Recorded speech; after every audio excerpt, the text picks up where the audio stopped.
माँ दुर्गा काल्पनिक हैं। उन्होंने कभी अवतार नहीं लिया।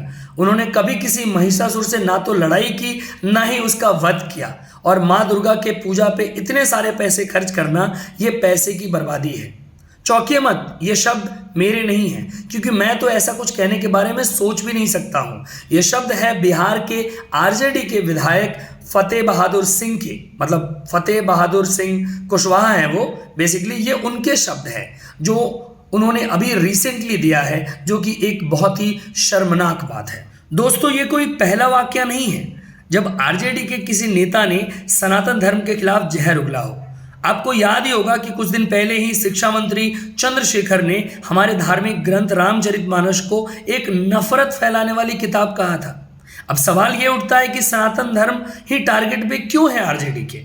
क्या तुष्टिकरण की नीति है ये? तो जवाब है हाँ, क्योंकि इसी तुष्टिकरण की नीति के चलते तो बिहार में 15 साल राज किया था आरजेडी ने, 1990 से लेकर 2005 तक। और जैसा कि जितने भी लोग बिहार को जानते होंगे, जो बिहार से बिलोंग करते हैं, और मोस्टली जितने माइग्रेंट्स हैं, मतलब जो लोग पलायन करके बिहार से बाहर काम करने को मजबूर हैं, उनसे ज़्यादा बेहतर तो कोई नहीं जानता होगा कि इन 15 सालों को जंगल राज कहा जाता है, और वो क्यों कहा जाता है।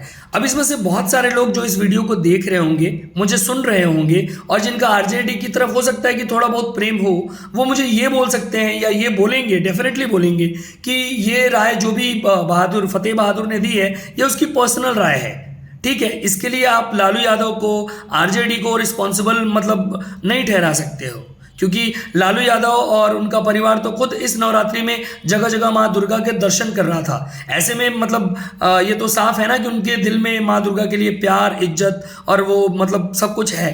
तो भाई, मुझे इसमें कोई मानने में परहेज नहीं है कि उनके अंदर प्यार है और वो भगवान को मानते हैं, माँ दुर्गा में उनकी आस्था है। लेकिन प्रॉब्लम ये है कि अगर ये सब कुछ फतेह बहादुर की पर्सनल राय है, जिससे आरजेडी का कुछ भी लेना देना नहीं है, तो अब तक आरजेडी ने कोई भी ऑफिशियल स्टेटमेंट क्यों नहीं दिया? अब तक उनको फटकार क्यों नहीं लगाई? इसका मतलब तो यही साफ नजर आ रहा है ना कि कहीं ना कहीं ये छूट दी गई है कि भाई हम ना तुम्हें रोकेंगे ना टोकेंगे, जो तुम्हारा दिल करे करो। ऐसे में मैं ये साफ कर देना चाहता हूं, और ये मैं सजेस्ट करूंगा आरजेडी को कि प्लीज तुष्टिकरण की नीति के तहत ये सब कुछ प्लीज आप लोग मत करिए। नहीं तो पता नहीं आप कितने वोट आपको मिलेंगे, लेकिन अगर 10 मिलेंगे तो आप 100 गंवाओगे, क्योंकि आप एक बहुत बड़े वर्ग को नाराज कर रहे हो, क्योंकि आप उनकी धार्मिक भावनाओं को ठेस पहुंचा रहे हो। देखो, मेरा तो बहुत क्लियर ओपिनियन है, आप वोट मांगो, पार्टी हो, आप वोट के लिए जोड़ तोड़ करते हो, सही है, बट किसी भी धर्म की मान्यताओं, उसके ग्रंथों, उसके देवी देवताओं या आराध्य का मजाक कृपया ना बनाएं।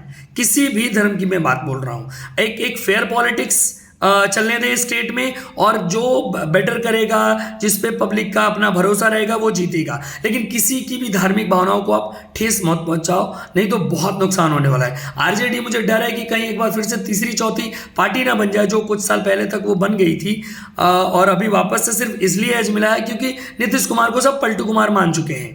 इसलिए आपको जो एज मिला है, आप उसको प्लीज गवाइए मत। ठीक है, आपकी अच्छी खासी साख बन गई है, आप उसको बने रहने दीजिए, अच्छे तरीके से पॉलिटिक्स करिए, और ये धार्मिक चीज़ों में मत पड़िए। हिंदुओं को इतना कमज़ोर मत समझिए, उनकी धार्मिक भावनाओं को आहत मत पहुंचाइए। भाई, हमें अपने ईश्वर से बहुत प्रेम है, जैसा कि हर धर्म के बंदे को अपने ईश्वर से प्रेम होता है, तो हमारा टेस्ट मत लीजिए। दोस्तों, अब तक के जवाब थोड़े पॉलिटिकल थे, लेकिन अब थोड़ा पर्सनल होंगे, क्योंकि एक हिंदू होने के नाते, एक माँ दुर्गा का भक्त होने के नाते, मैं फतेह बहादुर को कुछ जवाब देना जरूर चाहूँगा। जो भद्दा मजाक उन्होंने किया है, जो भद्दी बातें उन्होंने जो टिप्पणी करी है, सबसे पहले तो शर्म की बात यह है डियर फतेह बहादुर, कि आप जिस धर्म में पैदा हुए हैं, आप उसी का उपहास उड़ा रहे हो।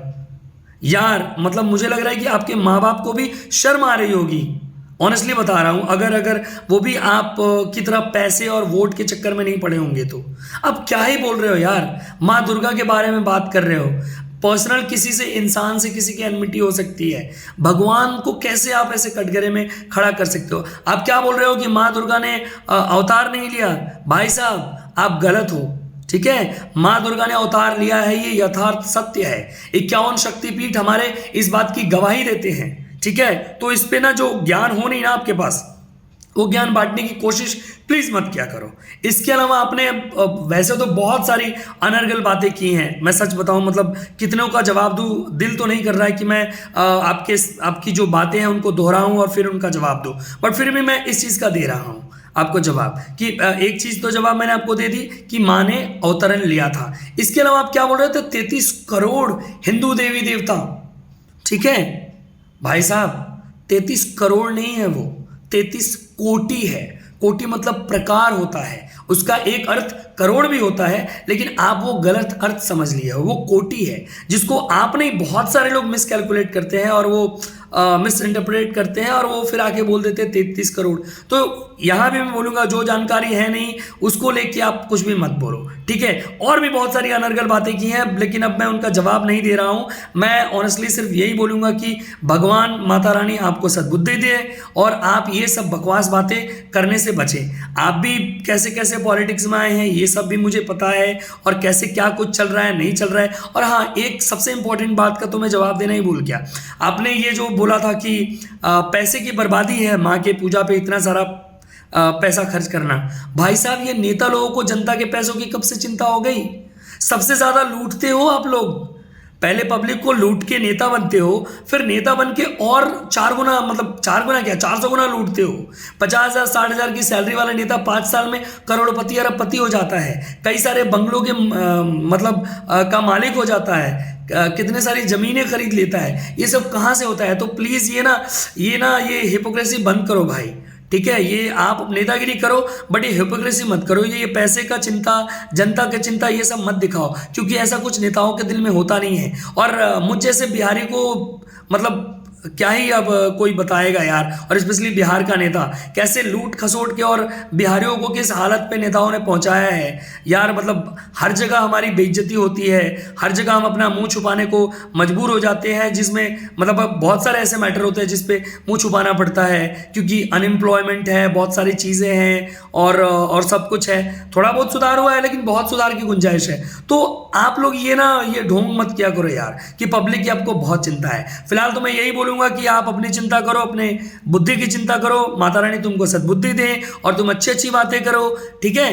तो दोस्तों, उम्मीद करता हूं कि ये वीडियो अच्छा लगा होगा। उम्मीद करता हूं कि जो उस आरजेडी के नेता ने कुशवाहा जी ने जो बातें कही थी उसका मैंने कुछ हद तक उनको जवाब भी दे दिया है। अब नेता हैं, बुजुर्ग भी हैं, मतलब काफ़ी उम्रदराज हैं, तो मैं और कुछ ज़्यादा तो नहीं बोलना चाहूँगा, लेकिन मैं आप सबसे बोलना चाहूँगा कि ऐसे लोगों से सावधान रहें। ऐसे लोगों को कोशिश करें कि ये सत्ता में ना आए। ऐसे लोगों के बारे में ये कोशिश करें कि इनको कोई भी जो है वो सेंट्रल जो एक फोर्स ना मिले, नहीं तो ये ऐसे ही जहर उगलते रहेंगे, ऐसे ही नफरत फैलाते रहेंगे और हमें नीचा दिखाते रहेंगे।